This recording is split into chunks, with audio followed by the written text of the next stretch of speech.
Hello and welcome to this economics podcast on monetary policy and the financial system. So I'll go through monetary policy, but we have done lots of monetary policy in the past, but I mainly want to focus on the financial system, which is new on the spec for last year. Last year was the first year, so it's quite a bit of new content to learn. So for monetary policy, to go through the basics quickly, monetary policy is set via the central bank, which in the UK's case is the Bank of England. They're independent of the government. The government set the bank a target rate of inflation of 2%. If they are 1% either side of it, so if it's 1% or 3%, they have to write a letter to the Chancellor of the Exchequer explaining why that is. Their secondary remit target is for unemployment, so they won't keep inflation at 2% to the detriment if it was meaning lots of unemployment. The tools that the Bank of England have at their disposal are the interest rate, which we'll come back to in a second, quantitative easing, and the exchange rate. So often in multiple choice questions, it is the exchange rate that is linked to monetary policy in terms of the answer. The key thing when you are going through the interest rate is what is called the monetary transition mechanism. Sounds scary, but actually it's just explaining the impact. So you would say a change in the interest rate, which is currently 0.5%. So that changed a couple of months ago. It was 0.25% for a very long time, for a historic amount of time, about nearly 10 years. But the bank thought that with the inflation rate going above 3%, recently it's gone back down to 3%, that they could increase the interest rate to 0.5%. The initial impacts of that are that it will impact mortgages, savings, loans, borrowing on credit cards. So just to take you through one of them, you would explain that mortgages, Britain has a high level of mortgage debt. If the interest rate rises, this will change repayments on variable rate mortgages. This means that households have less discretionary or disposable income. This means they will spend less money. This means consumption goes down. Therefore, aggregate demand will go down, and then you would show it on a diagram. So that's what the transition mechanism means. In terms of evaluating it, you would go through that. There is a time lag, so it can take up to a year for these things to take effect. If they were using it the other way, if you're trying to get out of a recession or to boost growth, you've got the liquidity trap because it's very low.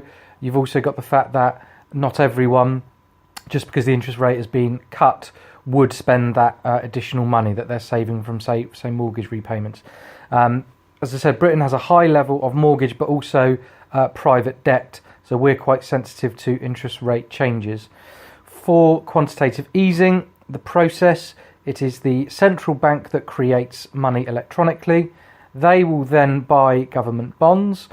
The government bonds can be bought from the government who've created new ones, or the government bonds can be bought from people that already hold them, households or companies. So what this does is either give the government money that they can spend because they've created new debt to the Bank of England that they've bought with the new money, or it gives households or firms who own government bonds more money that they can then loan out and spend more. An important thing about quantitative easing is that because the bank is demanding government bonds, this means the price of the government bond goes up because they're in greater demand. So it means the interest rate or the yield falls. So basically, because the Bank of England are demanding the bond, they don't need to offer a very high interest rate to get people to buy them. So in the reverse case of that with Greece had exceptionally high government bond interest rates in the last few years during the crisis because they weren't trusted to pay them back. So they were very risky, so they had to offer very high interest rates to get them in. So it's sort of the reverse that is happening at the moment. Right, so on to the financial system. Lots of new terminology, lots of things really that you just need to know. So firstly, you've got the split between commercial and investment banks. So your commercial banks are the banks you will see on the high street every day, Lloyds, NatWest, HSBC, and they will be small business and personal finance banks, where you put your savings, where you get your loans, where you get your mortgages. Investment banks are often, these high street banks have investment bank arms, but these people will be more involved in capital projects, investing to big businesses, betting on the stock market, venture capitalists. So the investment banks are much bigger and is not for personal banking. Going back to the central bank briefly, another thing after the recession, because the interest rate was so low, the liquidity trap, that they couldn't use that. They tried quantitative easing, but that only worked to an extent, so it got clogged up. Banks still weren't willing to lend. They introduced something called funding for lending, which sort of does exactly what it said. So the aim was to create more money, a pot of money, so that companies would be able to get credit if needed. Another thing that the central bank introduced in the last 10 years, or less than that, 5 years, is something called forward guidance. So if you see the term forward guidance, it's basically just the Bank of England giving assurances that they're not going to change the interest rate massively for the foreseeable future. So they don't give timelines, but it's just to give firms and people the confidence that they know the interest rate isn't suddenly going to jump from 0.5 to 2%. So if it was going to go, it would go incrementally with plenty of warning. Regulation, the specification on the exam paper says you just need to be aware of these. So for regulation, you've got the Financial Conduct Authority and the PRA. You basically just need to be aware that these were introduced after the financial crisis as extra protection for people. So after the crash, after the banks gambled money, after it led to a huge financial world crash, people wanted greater regulation. So these two, who are from the Bank of England, basically are just there to oversee the actions of these financial institutions, making sure their lending isn't too risky, for example. Another thing they might do is to do with capital or reserve ratios. Capital and reserve ratios are how much money the bank must hold. So very traditionally, what a bank would do is hold people's money in savings. From that money they hold in savings, they would be loaning money out to people, and obviously you would need to hold some of that money back in case people couldn't pay back and things went wrong. It's a lot more complicated than that now, but those two things still exist. So a way of making the banks safer is to increase the reserve or capital ratio. So it means the banks have to hold more money, so they're less likely to have to go to the government if things go wrong. So back in 2007-8, when the financial crash happened, the Royal Bank of Scotland was nationalised. So because individual people's savings were in those banks, the government didn't want them to be at risk, didn't want them to lose their money. So the government stepped in and nationalised it. They've then sold it back in the last few years.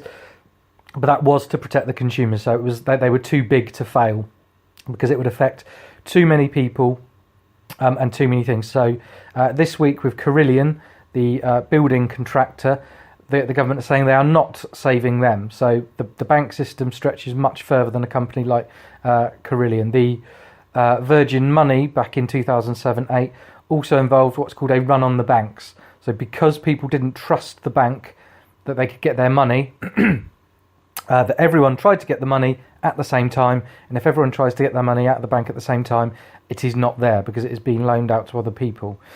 So the reserve ratio being higher does protect that. And there's also government regulation now that has protected people's money up to a certain value. So if you've got, I think it's about £85,000 in the bank, that money is safe. The money will guarantee it.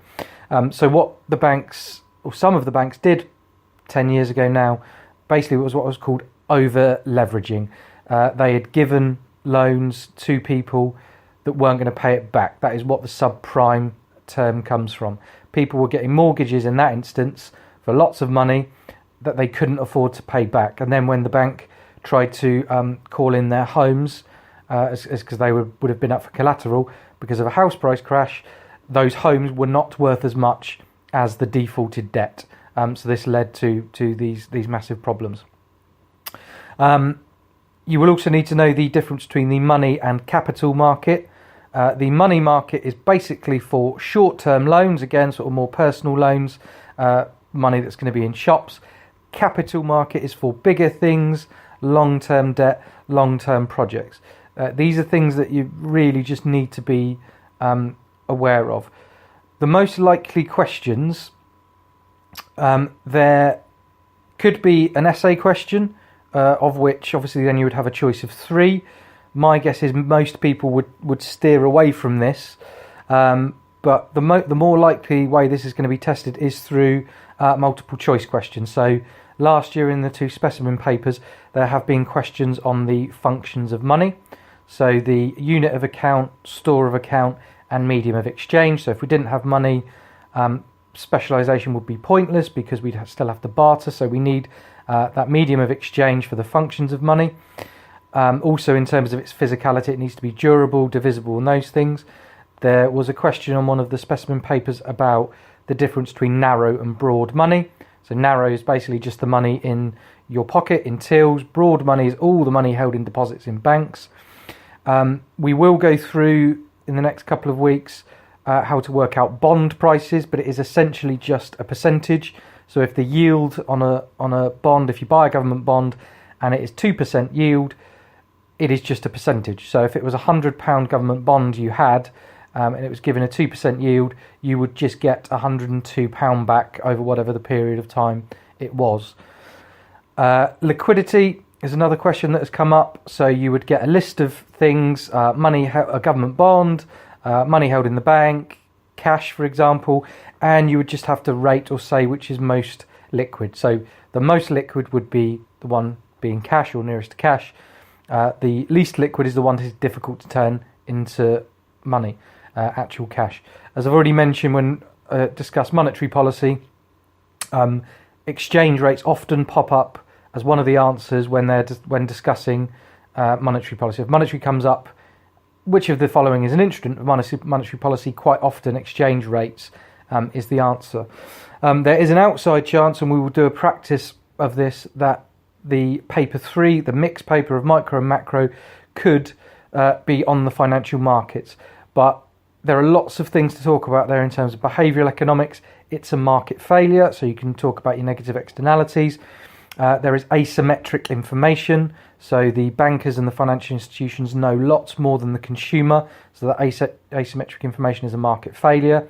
There is moral hazard, so moral hazard is again like Carillion this week, where the financial banks and the financial people took too higher risks. They knew it was going to be dangerous and it could all end terribly, but moral hazard was that they knew the government, or had a good idea the government were going to step in to save them. So moral hazard is sort of an inbuilt insurance, you'll be saved, so you take excessive risk. They would be sort of your micro points. Your macro points you could go through. You could talk about, obviously, lack of lending, the role of the central bank, the Bank of England in this, the macro impacts of a crash. You could also go through financial bubbles. So Bitcoin being an example this week, that if everyone's buying in, thinking that it's going to go up in value, and then it doesn't, it causes a problem. And obviously, any time you mention anything involving the government intervention, you can always go back to market failure. So even though financial systems, I think, is a tricky topic, it's a new topic, it's most likely to be tested in the multiple choice. And if it is on that paper 3, approach it from the macro point of view, in terms of the impact on lack of lending, Bank of England, and from the micro point of view, externalities, moral hazard, asymmetric information. Hope that has been useful.